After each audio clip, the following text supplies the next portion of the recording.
Bismillahirrahmanirrahim. Kita lanjutkan masih tentang gelombang cahaya. Kalau sebelumnya kita sudah belajar tentang interferensi dan difraksi, sekarang nih materinya baru, tetapi sebenarnya masih terkait dengan terutama difraksi.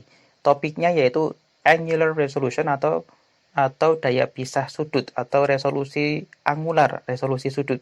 Apa yang dibicarakan? Yang dibicarakan adalah kemampuan alat optik untuk memilah atau memisahkan tampilan dua sumber cahaya. Ilustrasinya seperti ini. Ini kita awali dengan mengunjungi Wikipedia dengan judul artikel Angular Resolution. Nah, coba scroll ke bawah. Ada ilustrasi ini yang menarik terkait dengan resolusi sudut. Gambar yang atas itu mengilustrasikan dua sumber cahaya yang posisinya itu dapat terlihat dengan jelas. Jadi seperti dapat dipisahkan, terlihat terpisah. Sementara yang tengah itu mulai nggak jelas karena makin dekat. Nah, sementara yang paling bawah hampir tidak terpisahkan karena posisi kedua sumber sangat berdekatan. Ini kalau entah sumbernya itu apa ini. Cuman kalau dalam kehidupan keseharian bisa dibayangkan kalau kita lihat lampu depan dari mobil. Kalau mobilnya jauh sekali, kan jadinya dua lampunya seperti satu lampu saja, satu titik. Tapi ketika si mobilnya mendekat, sudah pada jarak tertentu, maka akan terlihat bahwa si lampunya itu terpisah jadi dua. Tadi di awal sempat ku sebutkan bahwa materi resolusi angular atau resolusi sudut itu masih terkait dengan difraksi. Nah, kok bisa begitu? Nah, ini ada ilustrasi dari Google yang bisa digunakan untuk mendeskripsikan kaitan antara daya pisah sudut dengan difraksi. Coba teman-teman nanti kalau ada akses ke internet dan browser, kata kunci yang digunakan angular resolution diffraction. Nah, gambar yang kupilih ini mengilustrasikan ada dua sumber cahaya. Ingat bahwa sumber cahaya itu memancarkan cahaya masuk ke pupil. Pupil itu bertindak seperti celah difraksi. Karena ada celah difraksi, maka sebenarnya berkas sinar yang masuk ke retina, yang diterima di retina, itu bukan berupa titik, tapi berupa, jadi kayak menghambur, jadi kayak melebar, ngeblur. Besar atau kadar ngeblurnya eh, terkait juga dengan ukuran si pupil. Kalau pupilnya makin sempit, berarti ukuran ngeblurnya makin parah begitu. Nah, didefinisikan bahwa dua objek dikatakan terpisah atau terlihat terpisah itu kalau perhatikan gambar ilustrasi yang di bawahnya itu, kalau maksimum yang satu, aku tandai ya, maksimum yang objek yang pertama itu berada pada minimum pola difraksi objek yang satunya. Oke, kutandai. Posisi yang kutandai merah itu maksimum dari objek yang kiri, tetapi minimum dari objek yang di kanan. Nah, hal yang sama kita terapkan yang di kanan ini. Maksimum yang kanan itu bertepatan posisinya dengan minimum yang kiri.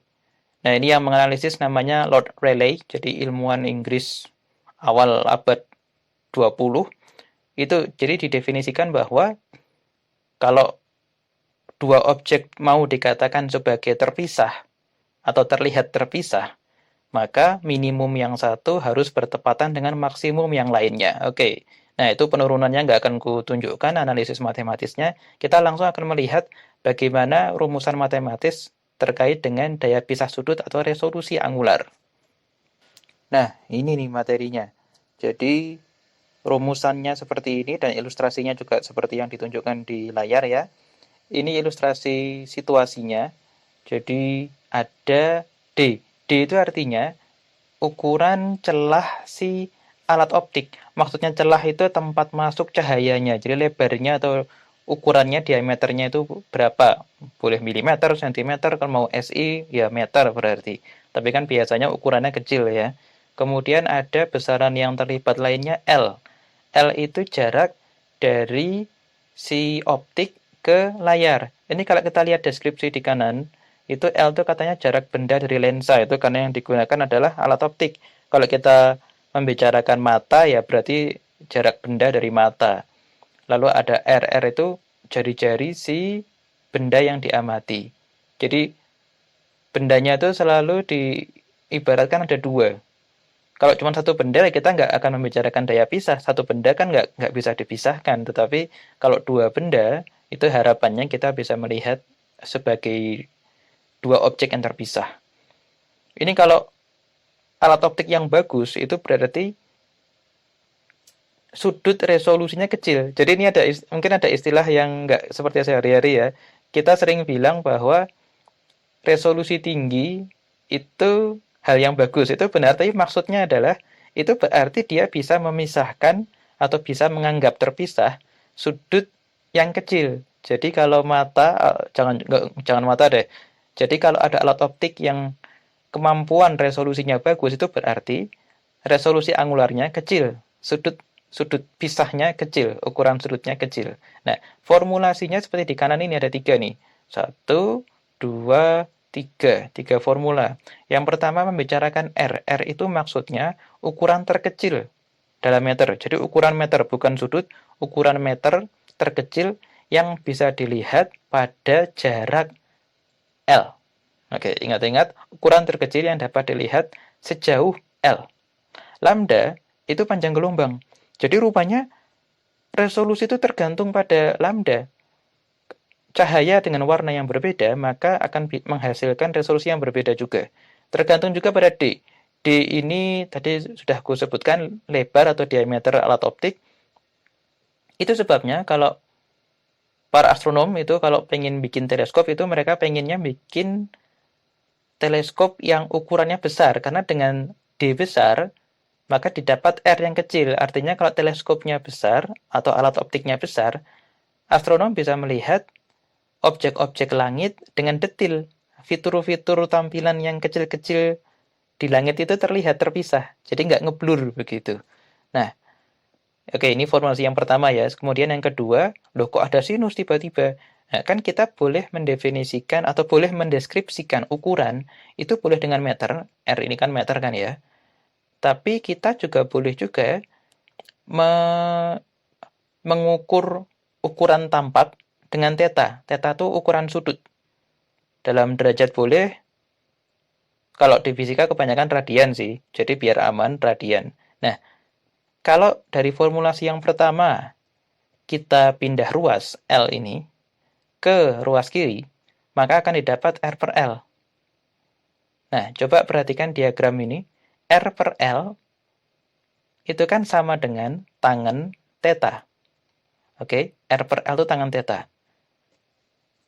Tapi, untuk sudut yang kecil, untuk theta yang kecil, tangen theta itu sama, bukan sama sih, hampir banget, hampir sama dengan sinus theta.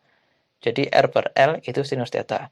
Oke, ini jadi yang kedua ini sebenarnya hanya pindah ruas atau konsekuensi pindah ruas si besaran L tuh, jarak dari optik ke layar. Nah, yang ketiga, kok bisa ada theta tiba-tiba? Karena untuk lagi-lagi untuk sudut yang kecil, nilai sinus theta itu hampir sama dengan theta. Jadi pada dasarnya 3 ini masih terkait ya.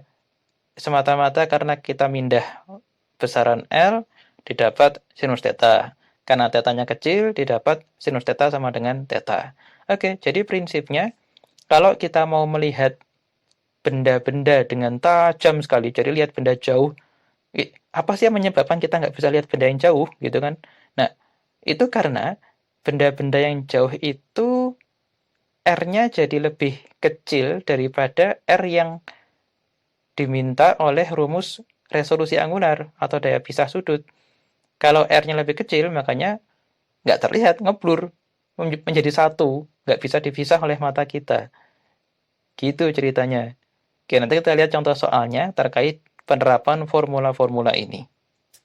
Ini contoh soalnya terkait dengan daya pisah sudut atau resolusi angular atau daya urai optik. Nah, pertama yang disebutkan, ketika diameter mata diperbesar sampai 5 mm. Jadi maksudnya diameter mata ini berarti ini kaitannya dengan ukuran celah tempat masuk cahaya. Jadi maksudnya diameter mata ini bukan diameter bola mata ya, tapi diameter si pupil.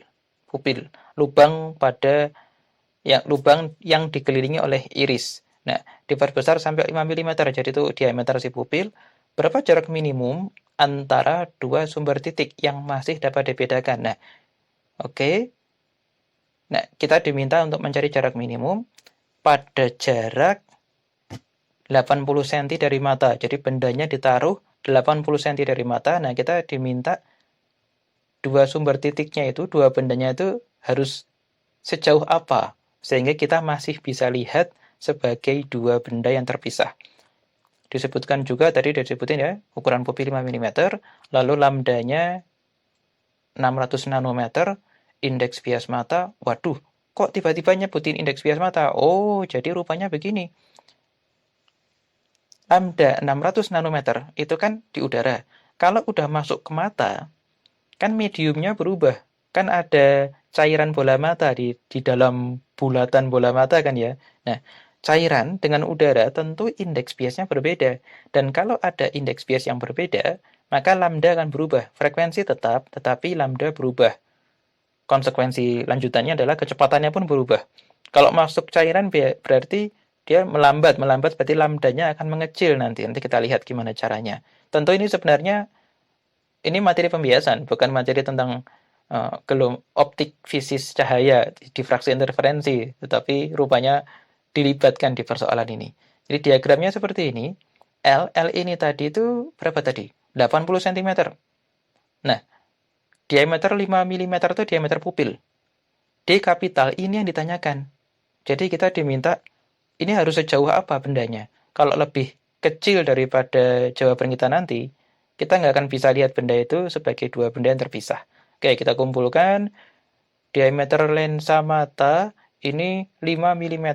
Oke, kita harus mengubahnya ke dalam meter. Sip, dapat. Kemudian diketahui lambdanya di udara.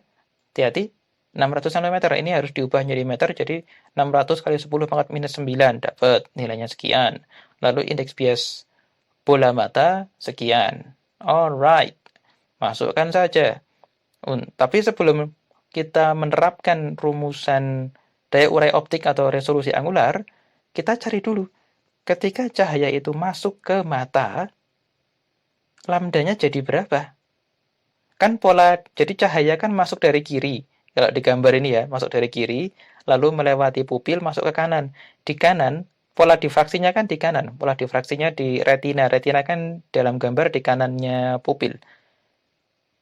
Di bagian kanan pupil, itu kan bukan udara lagi, tapi kan cairan bola mata mediumnya. Jadi harus dihitung berapa lambdanya kalau udah masuk bola mata. Nah, ini nggak ku jelaskan dengan detail, tapi bisa dilihat pada materi optik geometris terkait hukum pembiasan. Jadi lambda pada medium didapat dari lambda di udara dibagi indeks bias medium. Kalau hukum asalnya sih N1 lambda 1 sama dengan N2 lambda 2. Nanti kalau di udara di udara indeks biasnya 1, hampir sama dengan vakum. Masukkan nilai yang sesuai, didapat ini kesimpulannya. Nah, konsisten dengan tadi yang aku bilang di awal paparan soal tadi. Jadi lambdanya menurun. Sekaligus berarti kecepatan cahaya juga menurun. Oke, nah, ini yang dipakai. Jadi lambdanya bukan lagi lambda awal 600 nanometer, tetapi ini berapa nih? Berarti 450 nanometer. Sip, sampai sini analisis fisikanya oke lah, beres. Sisanya tinggal menggunakan rumus. Ini formulasinya. Kalau tadi di catatan tadi kan menggunakan R, ini menggunakan D. Nggak usah terlalu dipermasalahkan. Kenapa ada indeks M ini mau menegaskan bahwa maksudnya jarak minimum maksudnya. Masukin aja sisanya. Lambdanya ada, L-nya ada di soal disebutin tadi berapa L-nya. L-nya jaraknya 80 cm. Harus dalam meter kan, makanya di sini dijadikan 0,8. Jadi didapat bahwa ternyata si dua benda ini harus ditaruh berjauhan minimum minimum, jadi paling dekat 8,78 kali 10 pangkat min 5 meter. Ini berarti masih bisa dilihat oleh mata sebagai benda yang terpisah. Lebih dekat dari ini, mata nggak bisa lihat terpisah. Mata mereka jadi ngeblur, kita lihatnya jadi satu benda. Oke, gitu. Nah, ini kalau mau ke jadi milimeter berarti kali 1000, jadi 8,78 kali 10 pangkat min 2 milimeter. Itu masih 0, sekian milimeter tuh. Jadi sangat kecil. Oke, jadi ini contoh persoalannya terkait dengan resolusi angular atau daya pisah optik atau daya urai optik. Sebagai penutup, ini aku berikan sebuah materi bagaimana kaidah tentang daya urai optik atau resolusi angular diterapkan ke alat optik terkait dengan astronomi, karena astronomi kan bidang yang banyak menggunakan alat optik. Nah, aku masuk ke Wikipedia dengan topik artikel electromagnetic spectrum, jadi kita akan melihat spektrum gelombang elektromagnetik atau cahaya. Yang akan ku cari yaitu sinar tampak yang kita sebut magic hibiniu, yang mata manusia bisa lihat itu cuman ya sempit sekali dibandingkan dengan keseluruhan rentang gelombang elektromagnetik. Jadi ini gelombang visualnya, visible. Nah, lambdanya berapa ya? Wah, dia nggak, emang spektrum itu kan nggak tegas dia. Ku pilih ini deh, 100 nanometer. Ini lambda atau panjang gelombang. Wah, tapi dia hampir ultraviolet ya. Ku ambil bawahnya 1 mikrometer. 1 mikrometer. Oke. Nah, lalu akan ku cari juga panjang gelombang untuk daerah radio. Jadi gelombang radio, gelombang TV, gelombang internet wireless, WiFi, gelombang radio, siaran radio itu juga itu sebenarnya gelombang elektromagnetik juga. Satu jenis dengan gelombang yang visual, yang bisa dilihat dengan mata. Untungnya kita nggak bisa lihat. Jadi kita nggak terlalu rame yang kita lihat. Kalau kita bisa lihat gelombang radio, berisik, nah, bukan berisik ya. Kalau berisik kan dalam pendengaran. Matanya terlalu banyak informasi jadinya. Untung kita hanya dibatasi pada gelombang visual saja. Nah, mana nih gelombang radio ya?